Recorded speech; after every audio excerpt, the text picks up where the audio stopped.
গরুর মধ্যে বিভিন্ন রোগ দেখা দেয়। আমাদের বাড়িতে হচ্ছে বেশ অনেক দিন হলো গরুর গোস্ত আনা হচ্ছে না। গরুর গোস্ত না আনলে আমার ছেলে যে কি মন খারাপ করে, কি মন খারাপ করে।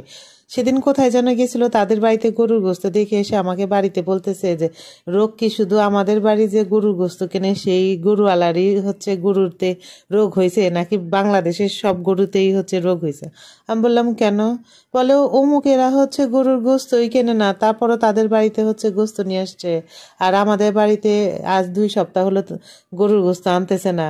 এটা কোনো কথা? আর আমাকে হচ্ছে তুমি সলিম বুঝ দিয়ে হচ্ছে দেশি মুরগি খাওয়াচ্ছ।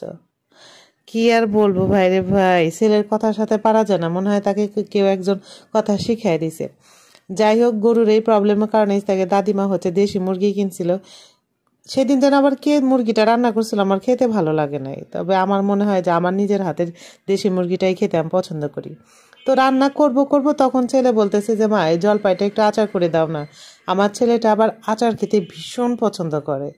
মানে আমার হচ্ছে শ্বশুরবাড়ির আত্মীয় স্বজনরা মোটামুটি হচ্ছে থেকে দাদির হচ্ছে রিলেটিভরা প্রায়ই হচ্ছে আমার ছেলেকে এরকম আচার গিফট করে। মানে আমার খালা শাশুড়ি বা আরও যে আছে তারা সবাই হচ্ছে আমার ছেলেকে আচার পছন্দ করে বলে সবাই হচ্ছে বলে যে ধরো এইটুকু হচ্ছে ইস্তাকের জন্য। মানে ইস্তাক এত আচার পছন্দ করে সবাই জানে, সবাই জানে। ওর নানুর বাড়ির সবাই হচ্ছে জানে যে ইস্তাক আচার পছন্দ করে। ও যদি আমার ফ্রেন্ডের বাড়ি বা আশেপাশে কোথাও হচ্ছে যায়, ওকে হচ্ছে আচার খাইতে দেয়। সবাই জানে যে এই ছেলেটা হচ্ছে আচার পাগলা। যাই হোক, মুরগিটা হচ্ছে তা রান্না করে তাকে পাম্পটি দিয়ে খাওয়াইছি, বলছে যে তুমি খাও, দেখো কি টেস্ট, কি পুষ্টি। গরুর গোস্তর মতোই হচ্ছে শক্ত। যত যাই বলেন, গরুর গোস্ত খাসির গোস্তর উপরে কি কোনো গোস্ত হয়, যতই দেশি মুরগি হোক আমার ছেলের কাছে। আমার কাছে কিন্তু দেশি মুরগিটা খুব একটা মন্দ লাগে না, ভালোই লাগে। দেশি মুরগির চামড়াটাও বেশ ভালো লাগে। যাই হোক, রান্না করছিলাম একদম গ্রামের স্টাইলে। ভিডিও শুরুতেই তো দেখছেন যে জিরা ফোড়ন আর হচ্ছে শুকনা মরিচ ফোড়ন দিয়ে কিন্তু আমি মুরগিটা রান্না করছি।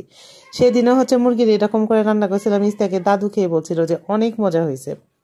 আর সাথে হচ্ছে ছোট ছোট করে আলু কেটে রাখছি, ছোট আলু মাঝখানে ডুম দিয়ে 2 টুকরা করছি।